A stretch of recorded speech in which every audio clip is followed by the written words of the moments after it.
হে আসসালামু আলাইকুম, কি অবস্থা সবাই, কেমন আছেন? তো আইসা পড়ছি নতুন একটা ব্লগ ভিডিও নিয়ে। সেটাতে হয়েছে গিয়া আপনার কাহিনীটা বলতেছি আমি। তো শুরুর থেকে বলতেছি, আমি গেছিলাম আমার বোনের বাড়িতে গেছি। মনে করেন প্রথমে কল দিছিল, বলছিল যে কতগুলো আম আছে, আমগুলো নিয়ে যা, ঠিক আছে? তো আমি ওখানে গেছিলাম, হাঁটি পাই করে দুইজন মিলে, আমার বন্ধু আর আমি গেছিলাম একলগে। তো যাওয়ার পরে মনে করেন আমার ধরে দিছে কতগুলা কি তাল, মনে করেন তালের ভিতরে যে পানিগুলো আছে না, ওগুলা ধরে দিছে আমারে। মনে করেন কি বলবো, দুইটা জিনিস ধরে দিছে দুই হাতে, যে ওজন ভাই, ওয়াইটের জ্বালায় মনে করেন অবস্থা খারাপ। তো লাস্ট পর্যন্ত রাস্তা পর্যন্ত আসছি, মেন রাস্তা পর্যন্ত আসার পরে অটো নিছি। অটো ভাড়া বলতেছে কই 60 টাকা। তো আমি বলতেছি ভাই 40 টাকার নিচে উপরে একটু দিব না, এর নিচে যদি নিতে পারেন তাহলে নেন। তো উনি বলতেছে ঠিক আছে চলেন। তো হাঁটি পাই করে টমটম গাড়ি করে চলে গেছিলাম আমরা বাজারের ভিতর দিয়ে। মনে করেন বাজার থেকে বেশি দূরে না আমার বোনেদের বাসা, তো চলে যাচ্ছি এখন বাসার দিকে রওনা দিলে। মনে করেন যাচ্ছি যেতে মনে করেন সেই অবস্থা, তাল সব একদম অবস্থা খারাপ। তো দেখতেই পাচ্ছেন এখানে আপনার মনে করেন ঝড়বেড়ার পানি ওঠে মাঝে মধ্যে এখানে বাজারে যে খালটা আছে। তো এই মোড়ে কিন্তু আমার সবসময় পাবেন, কেননা এই মোড়ে আমি সবসময় আড্ডা দিই।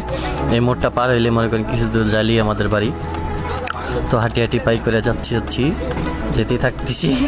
আর কি বলবো ভাই, সেই মজা লাগতেছিল। তো মনে করেন এখানকার কাকু বলতেছে, একটা লোক বলতেছে আর কি, উনি আর অসুস্থ শরীর। তো উনি বলতেছে যে ভাই এই রাস্তা দিয়ে যাচ্ছেন কেন?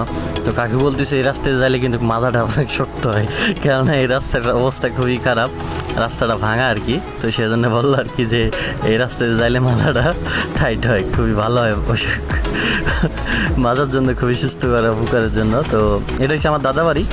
তো এখান থেকে যাচ্ছি, আরও সামনে মনে করেন আমার ফুফুদের বাড়ি আছে। ফুফুদের বাড়ি পালানোর পরই মনে করেন আমাদের বাড়ি আছে আর কি। তো এটা হচ্ছে ফুফুদের মসজিদটা রাইট সাইডে। তো এটা হচ্ছে ফুফুদের বাড়ির পাশেবর্তী এলাকার দরজা। এই সামনের যে দরজাটা দেখবেন ওইটা হচ্ছে ফুফুদের বাড়ি। এই গেল মনে করেন সামনে যে মোড়টা আছে না, মোড়টা পার হইলেই মনে করেন আমাদের বাড়ির দরজায় পড়বো। তো হাঁটি পাই করে মনে করেন অবস্থা খুবই টাইট, মানে প্রচণ্ড হয়রান হয়ে গেছিলাম আমি। তো হয়রানোর পরে মনে করেন যাচ্ছি, যেতেই থাকতেছি, আপনারা দেখতেই পাচ্ছেন। তো এর ভিতরে কাকু বলতেছে যে তোমাদের বাড়ি কোনটা? তো আমি বললাম যে সামনে বাড়ি, তালুকদার বাড়ি।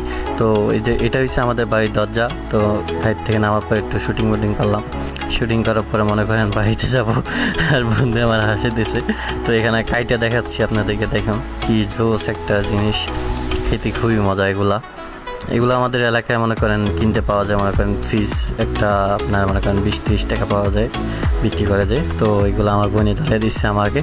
আজকে খুবই কষ্ট করছিলাম, তবে জিনিসটা খেয়ে একদম শান্তি হয়ে গেছে, আমার মনটা ভালোই লাগলো। তো নেক্সট টাইম মনে করেন কাঁড়ালও আছে, কাঁড়াল মাডাল এটি আনতে হবে, এটি বলছে আপু যে পরবর্তী যায় আনিস।